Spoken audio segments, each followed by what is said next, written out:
स्वागत है प्यारे बच्चों आपका आपके प्यारे चैनल स्मार्ट टीचिंग क्लासेस पर।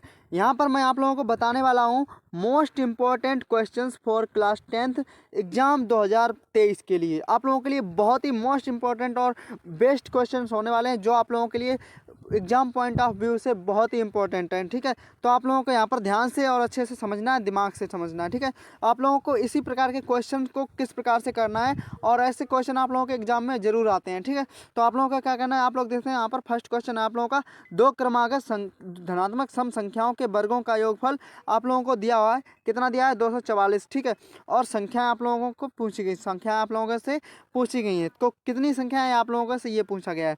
तो आप लोगों को सबसे पहले फर्स्ट ऑफ ऑल क्या लिखना है, जैसे आप लोग देखते हैं माना पहली क्रमागत सम संख्या बराबर x। यहाँ पर आप लोगों को इस प्रकार अगर आप लोग लिखेंगे जैसे मैं बता रहा हूँ तो आप लोगों का एक भी नंबर नहीं कटेगा, फुल ऑफ आप लोगों को फुल मार्क्स मिलेंगे यदि आप लोग यहाँ पर अच्छे से करके आते हैं एग्जाम पे। आप लोग अच्छा सा आप लोग पूरा करके आते हैं जो मैं बता रहा हूँ। ठीक है, तो आप लोग यहाँ पर देख सकते हैं मैंने यहाँ पर सबसे पहले लिखना है मुझे माना पहली क्रमागत सम संख्या बराबर x और दूसरी क्रमागत सम संख्या आप लोगों की क्या होगी x+2। यार यहाँ पर कई बच्चों का डाउट होता है, यहाँ पर जैसे फर्स्ट x है तो दूसरी x+1 क्यों नहीं है, तो इस प्रकार से आप लोगों का डाउट हो सकता है। तो आप लोग ये समझें यहाँ पर जब आप लोगों को यहाँ पर सम संख्या दी जाए या फिर विषम संख्या दी जाए तो आप लोगों को क्या करना है, जैसे आप लोग समझ सकते हैं कि कोई संख्या जैसे 2 है, ये सम है, तो दूसरी सम संख्या आती है इसके बाद 4, तो यानी 2 जोड़ने पर ही आती है। अगर आप लोगों की कोई सम संख्या है, आप लोगों की 5 हो गई, जैसे 5 विषम संख्या है तो दूसरी विषम संख्या है वो 6 नहीं होगी, वो कितनी होगी 7। तो इसीलिए हम क्या करते हैं, अगर विषम कोई संख्या है या फिर सम संख्या है तो हम क्या करते हैं उसमें 2 जोड़ देते हैं, तब क्या आता है आप लोगों की अगली जो विषम या फिर सम संख्या है वो आ जाती है। तो इसलिए हमने यहाँ पर क्या माना पहली क्रमागत सम संख्या बराबर x और दूसरी क्रमागत सम संख्या क्या होगी आप लोगों की x+2 होगी। आप लोग देख सकते हैं यहाँ पर तो प्रश्न में क्या बताया गया है कि दो क्रमागत सम संख्याओं के वर्गों का योगफल आप लोगों को कितना दिया गया है 244। तो आप लोगों की संख्याएं क्या होंगी, आप लोग देख सकते हैं वर्गों का योगफल है, इसका अर्थ आप लोग इसे अच्छे से समझ लें। यहाँ पर देख सकते हैं वर्गों का योगफल यानी पहली संख्या हमने x मानी है तो इसका वर्ग क्या होगा x², दूसरी संख्या हमने x+2 मानी है तो दूसरी संख्या का वर्ग यानी x+2 का होल ऑफ स्क्वायर होगा। ठीक है, तो आप लोग देखें इन दोनों के वर्गों का योगफल यानी हमें क्या करना है, इन्हें ऐड करना है, तो हमने ऐड कर दिया। बराबर कितना है 244, क्योंकि इनका 244 क्या दिया गया है, इन दोनों संख्याओं के वर्गों का योगफल दिया है। अब इसको आप लोगों को सॉल्व करना है, इसको आप लोग सॉल्व कर सकते हैं। फर्स्ट का है x² हो जाएगा और ये a+b का होल ऑफ स्क्वायर वाला फार्मूला इसमें लगेगा। तो a+b का होल स्क्वायर क्या होता है आप लोगों को पता ही होगा, a+b का होल स्क्वायर क्या होता है a² + b² + 2ab होता है, आप लोगों को पता ही होगा। ठीक है, तो इसे हमने ये फार्मूला लगाया, आप लोग देखते हैं यहाँ पर फार्मूला लगा हुआ है और उसके बाद यहाँ पर इसे हमने इस प्रकार से लिख लिया है, क्योंकि ये x² होगा, ये x² और ये 4 आएगा +4x बराबर क्या आएगा आप लोगों का 244। फिर आप लोग इसे सिंपल कर सकते हैं, बिल्कुल ये आएगा आप लोगों का 2x², क्योंकि x² और x² क्या होगा आप लोगों का 2x² और ये 4x पहले लिख लिया +4 और -244 क्यों होगा, क्योंकि ये इधर आएगा माइनस का हो जाएगा। उसके बाद अगर हम माइनस के 244 में से 4 घटाएंगे तो ये आएगा -240 और उसके बाद 2 का प्रत्येक पद में हमने क्या किया है, भाग दिया है। आप लोग इसे सिंपल करने के लिए कर सकते हैं, यदि आप लोग यहाँ पर कठिन बनाना चाहते हैं तो आप लोग नहीं कर सकते हैं। यदि आप लोग कैलकुलेशन को सिंपल बनाना चाहते हैं तो आप लोगों को यहाँ पर 2 का प्रत्येक पद में भाग देना है, क्योंकि आप लोग देखें सब में 2 कॉमन है, तो मैंने 2 का प्रत्येक पद में भाग दे दिया। अच्छे से आप लोगों को दिखाने के लिए मैंने इस प्रकार से काटा है, तो ये आएगा आप लोगों का x² + 2x - 120। तो बिल्कुल सिंपल तरीके से आप लोगों को अब क्या करना है, 120 के जो फैक्टर्स हैं वो काट लेने हैं। जैसे मैंने यहाँ पर फैक्टर्स काट लिए। अब आप लोग देख सकते हैं यहाँ पर अगर हम क्या करें 2 का 2 में मल्टीप्लाई और उसका 3 में यानी 12 और इंटू ये होगा 10, तो 12 10 जा कितना होता है 120। ठीक है, तो आप लोग देख सकते हैं यहाँ पर मैं 12 में से अगर 10 घटाऊँ तो 2 आ जाता है। ठीक है, तो यहाँ पर हम अब x को अलग लिख सकते हैं, 2 को हमने क्या लिखा 12 - 10। ठीक है, और जब आप लोग इस प्रकार से लिखेंगे आप लोग यहाँ पर इसको ऐसे लिखकर फिर क्या कर सकते हैं x² ये आप लोगों का होगा और 12 का x में इंटू मल्टीप्लाई करेंगे तो आप लोग 12x पाएंगे और ये -10x हो जाएगा। ठीक है, और -120 फिर आप लोग इसे कॉमन लेंगे तो आप लोग देख सकते हैं इसमें क्या कॉमन मिलेगा आप लोगों को। यहाँ पर आप लोग देखते हैं x दोनों में कॉमन मिल जाएगा तो x+12 अंदर आएगा ब्रैकेट के अंदर, और यहाँ पर आप लोगों को -10 कॉमन मिलेगा तो x+12 अंदर आएगा ब्रैकेट के अंदर। उसके बाद x+12 दोनों में से आप लोगों को कॉमन मिलेगा, उसके बाद x और -10 यहाँ पर आ जाएगा। तो उसके बाद आप लोग जब इसे सिंपल करेंगे तो x+12 = 0 आएगा और एक बार x - 10 बराबर 0 और x बराबर यहाँ पर क्या दिया गया है -12, ये अमान्य अमान्य हमने लिखा है। क्यों अमान्य लिखा है? क्योंकि यहाँ पर आप लोगों को ऊपर लिखा था, क्या लिखा था कि धनात्मक सम संख्या, आप लोग देखें धनात्मक सम संख्याओं के वर्गों, यहाँ पर लिखा हुआ धनात्मक, तो यहाँ पर धनात्मक ये संख्या -12 कैसी आई है? ऋणात्मक, इसीलिए हमने क्या कर दिया है, इसे अमान्य कर दिया। अब x बराबर क्या आया है, आप लोग देख सकते हैं यहाँ पर 10 आया, जो कि धनात्मक है और सम संख्या भी है। तो इसलिए हमारी जो पहली क्रमागत सम संख्या होगी वो कितनी होगी? 10। जो दूसरी आप लोगों की क्रमागत सम संख्या होगी वो कितनी होगी? 12 हो जाएगी आप लोगों की। तो इस प्रकार आप लोगों की जो संख्या आएंगी वो आएंगी अभीष्ट संख्याएं 10, 12, ये आप लोगों की अभीष्ट संख्या होंगी। आप लोग समझ सकते हैं। इस प्रकार से क्वेश्चंस अगर आप लोगों के दूसरे आते हैं तो आप लोगों को इसी प्रकार से सॉल्व करना है। तो आई होप आप लोग इस क्वेश्चन को अच्छे से समझ गए होंगे। अब बात करते हैं नेक्स्ट क्वेश्चन की। इसके बाद बात करते हैं इस क्वेश्चन की। इस प्रकार का क्वेश्चन लगभग आप लोगों के एग्जाम में आ ही जाता है, ठीक है। तो इस प्रकार का क्वेश्चन आप लोग देखते हैं। यहाँ पर आप लोगों को एक नाव वगैरह दी जाएगी, ठीक है। एक नाव की चाल शांत जल में दी जाएगी, ठीक है। तो आप लोगों को इस प्रकार के क्वेश्चन को कैसे सॉल्व करना है, आप लोग देख सकते हैं। यहाँ पर क्या है, एक नाव की शांत जल में जो चाल है वो 4 किलोमीटर प्रति घंटा है, ठीक है। नाव की चाल आप लोगों को दी गई है शांत जल में, ठीक है। और धारा की दिशा में इसकी 12 किलोमीटर जाने में तथा और उसके बाद विपरीत दिशा में 12 किलोमीटर लौटने में समय कितना लगता है? 8 घंटे समय लगता है। तो धारा की चाल ज्ञात कीजिए। सबसे पहले आप लोगों को यहाँ पर देखना है कि क्या पूछा गया। जैसे आप लोगों को यहाँ पर धारा की चाल पूछी गई, तो माना धारा की चाल बराबर x किलोमीटर प्रति घंटा, आप लोग इस प्रकार से इसे मान सकते हैं, ठीक है। और उसके बाद धारा की दिशा में नाव की चाल कितनी है? x + 4 किलोमीटर प्रति घंटा, क्योंकि हमें जो जैसे ऊपर हमने यहाँ पर समझाया है, आप लोग देखते हैं यहाँ पर जैसे एक यहाँ पर ये क्या है, यदि ऐसी आप लोगों की धारा की चाल है, ठीक है, इस तरफ जाती है, ठीक है। क्या होता है, इस तरफ अगर कोई धारा जा रही है, ठीक है, जैसे आप लोग देखते हैं मैंने ये धारा की चाल बनाई है, ठीक है। और नाव की चाल आप लोगों की क्या है, यहाँ पर आप लोग देखते हैं बीच में मैंने यहाँ पर नाव, ये वाली जो है लाइन, ये नाव के लिए मैंने प्रदर्शित किया है। नाव अगर आप लोगों की इस दिशा में जा रही है, ठीक है, इस दिशा में, तो अगर धारा भी इस प्रकार से है, ये धारा वाली चाल हमने बताई है, ये धारा की चाल है, ठीक है। तो इधर धारा ही चाल जा रही है, तो यहाँ पर जो धारा इस तरफ जो चाल होगी वो क्या होगी? धारा की दिशा में चाल होगी। और इस तरफ जो चाल होगी वो धारा की विपरीत दिशा में चाल होगी, ठीक है। आप लोग समझ गए होंगे, ठीक है। और धारा की दिशा में अगर कोई जैसे चलता है, धारा की दिशा में चाल होती है, वो क्या होती है कि धारा की चाल और उसमें क्या जुड़ जाता है, आप लोगों की जो नाव की चाल और उसमें जो धारा की चाल होती है वो जुड़ जाती है। तो यहाँ पर मैंने धारा की चाल x किलोमीटर प्रति घंटा माना है, ठीक है। तो यहाँ पर धारा की दिशा में नाव की चाल क्या होगी? यहाँ पर 4 + x या फिर x + 4 किलोमीटर प्रति घंटा हो जाएगा। उसके बाद आप लोग देखें धारा की विपरीत दिशा में क्या होगी चाल, आप लोग देखें धारा की विपरीत दिशा में क्या होगी? नाव की चाल में से धारा की चाल घट जाएगी, तो 4 - x किलोमीटर प्रति घंटा हो जाएगा। उसके बाद आप लोगों को एक क्वेश्चन यहाँ पर ये एक फार्मूला तो पता ही होगा, क्या है फार्मूला?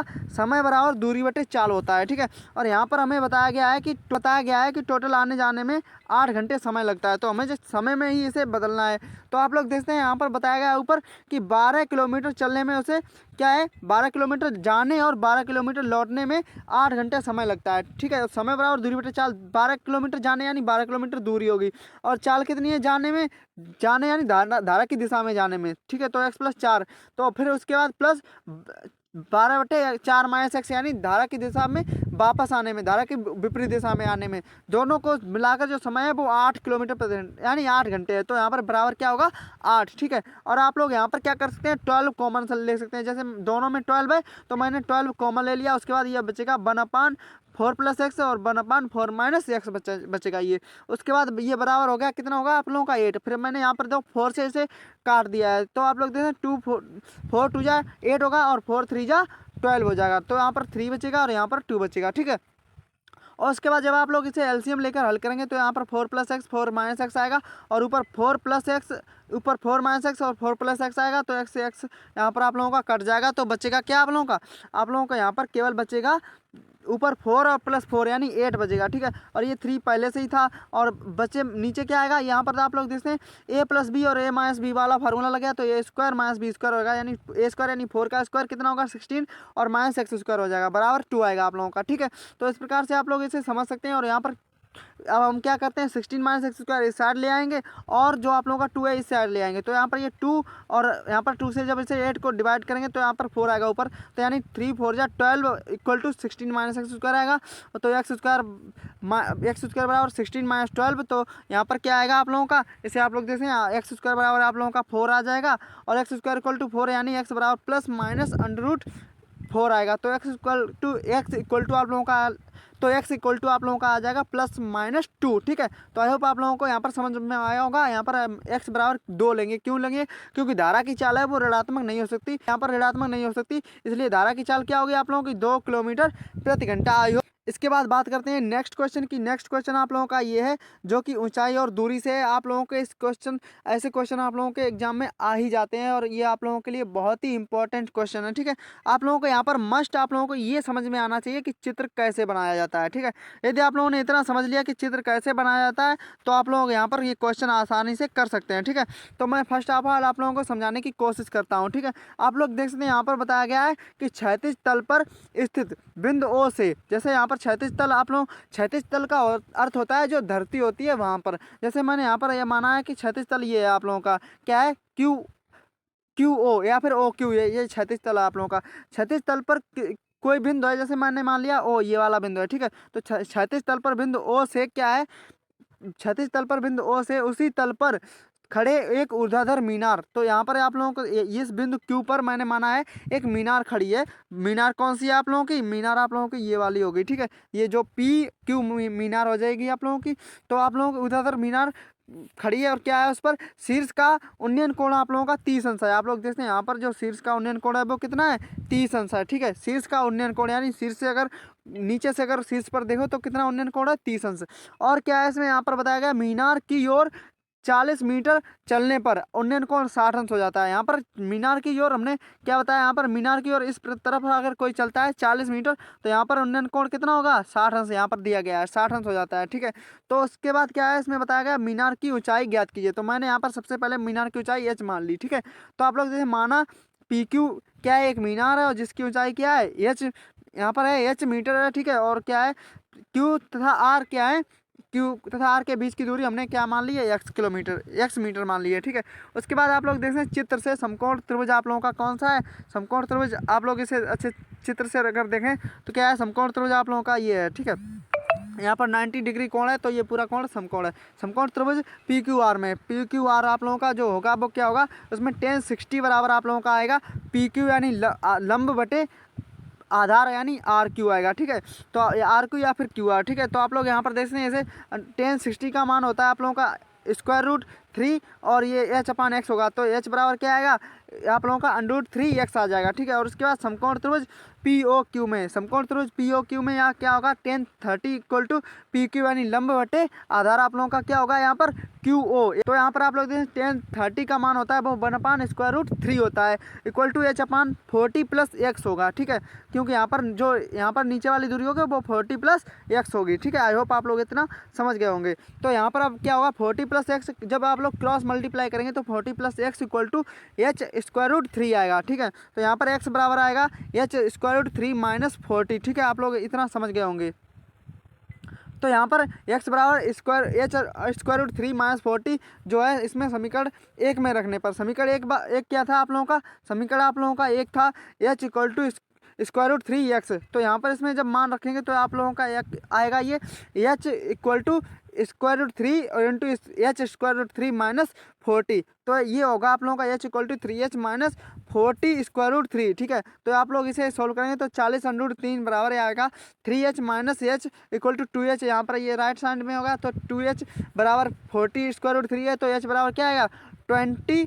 सीधा h बराबर अगर ये 40 √3/2 तो ये आएगा 20 √3। इसलिए मीनार की जो ऊंचाई होगी वो क्या होगी आप लोगों की होगी 20 √3। आई होप आप लोग इस क्वेश्चन को अच्छे से समझ गए होंगे। ठीक है, उसके बाद बात करते हैं आप लोगों का ये आप लोगों का क्वेश्चन दिया गया है कि यदि समीकरण जो आप लोगों को दिया गया है के मूल बराबर है तो m का मान ज्ञात कीजिए। इस प्रकार का आप लोगों का एक क्वेश्चन आ ही जाता है एग्जाम में। यहाँ पर आप लोगों को m का मान निकालना है। ठीक है, और यहाँ पर आप लोगों को इसमें ये बताया गया कि मूल बराबर है और जब मूल बराबर होते हैं तो हमने सबसे पहले क्या जो भी समीकरण दिया गया है आप लोग देखें ये समीकरण दिया गया है इसकी तुलना में x² + bx + c = 0 से करनी पड़ती है। जब आप लोग इस पर तुलना करते हैं तो यहाँ पर x² का गुणांक होता है वो a हो जाता है और b का गुणांक -12 है वो b का मान होता है और यहाँ पर जो होता है वो c बराबर होता है। ठीक है, है। तो आई होप आप लोग इतना समझ गए होंगे। और जब मूल बराबर होते हैं तो क्या होता है, B square equal to 4ac होता है। ठीक है, जब आप लोग इसमें मान रखेंगे तो आप लोग देखते हैं बी का मान -12 यहाँ पर रखोगे तो ये इसका वर्ग 144 होगा, और 4 इंटू ए का मान 3 इंटू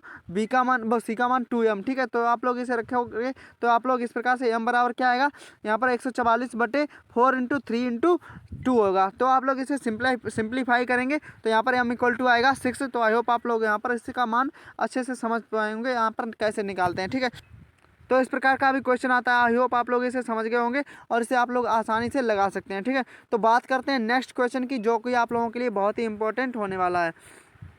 आप लोग देखते हैं यहाँ पर आप लोगों को इस प्रकार का क्वेश्चन एक जरूर देखने को मिलता है एग्जाम में। आप लोग देखते हैं इसमें आप लोगों को दिया होता है कि सिद्ध कीजिए कि कोई भी संख्या दी होती है उसे अपरमेय सिद्ध करना होता है। ठीक है, तो सबसे पहले आप लोगों को यहाँ पर क्या करना पड़ता है, इसमें आप लोगों को मानना पड़ता है इसके विपरीत माना जो भी संख्या दी हुई, जैसे 3√2 है यहाँ पर दिया गया है, ये एक परमेय संख्या है। जब इसे परमेय संख्या मान लेते हैं तो इसे हम P/Q के रूप में लिख सकते हैं, क्योंकि परिभाषा होती है परमेय संख्या की वह संख्या जैसे P/Q के रूप में लिखा जा सके जहां Q is not equal to 0। तो इसलिए हमने माना कि P और Q क्या है, पूर्णांक है, जहां P और Q पूर्णांक होते हैं और Q is not equal to 0 होता है। तो हमने माना है इसलिए कि 3√2 बराबर क्या होगा, P/Q, और यहाँ पर P, Q पूर्णांक और P पूर्णांक होंगे और Q बराबर 0 नहीं होगा। तो यहाँ पर आप लोगों को सबसे पहले आप लोगों को इस प्रकार से मानना होता है। उसके बाद अंडरूट इस साइड रखो और बिना अंडरूट के सभी संख्याएं इस साइड आ जाती हैं। तो यहाँ पर √2 इक्वल टू P/3Q होगा। और यहाँ पर आप लोगों को चूंकि P, Q और 3 आप लोगों के पूर्णांक हैं, इसलिए जो इनसे जो बटे में लिखकर अगर कोई संख्या बनाई जाती है वो परमेय संख्या होती है। तो इसलिए यहाँ पर क्या होगा, P/3Q परमेय संख्या होगी। अब जब ये संख्या परमेय है तो इसके बराबर वाली संख्या भी परमेय होनी चाहिए। तो यहाँ पर क्या होगा, इसके लिए तो √2 भी एक परमेय संख्या होगी, लेकिन हमें ये पता है कि √2 एक अपरमेय संख्या है। अगर ये हमें पता है कि √2 एक अपरमेय संख्या है, लेकिन हमने जैसा माना है उसके अनुसार ये परमेय संख्या आ रही है, तो इसलिए क्या होगा, हमारी कल्पना गलत होगी। और हमारी कल्पना गलत है, इसलिए जो ये संख्या हमने यहाँ पर क्या माना था, परमेय माना था, इसलिए क्या होगा, ये अपरमेय होगी। तो अतः 3√2 एक अपरमेय संख्या होगी। इस प्रकार का आप लोगों का क्वेश्चन जरूर आता है एग्जाम में और अच्छे से आता है। आप लोग इसे अच्छे से समझ लें। आई होप आप लोग इन क्वेश्चंस को अच्छे से समझ गए होंगे।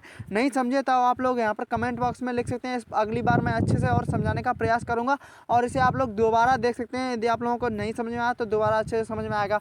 और प्लीज़ आप लोग हमारा सपोर्ट कीजिए, क्योंकि आप लोग इस चैनल को सब्सक्राइब कीजिए और यहाँ पर मुझे सपोर्ट कीजिए जिससे मैं लाइव आ सकूँ। तो प्लीज़ सपोर्ट कीजिए। Thanks for watching this video. Have a nice day.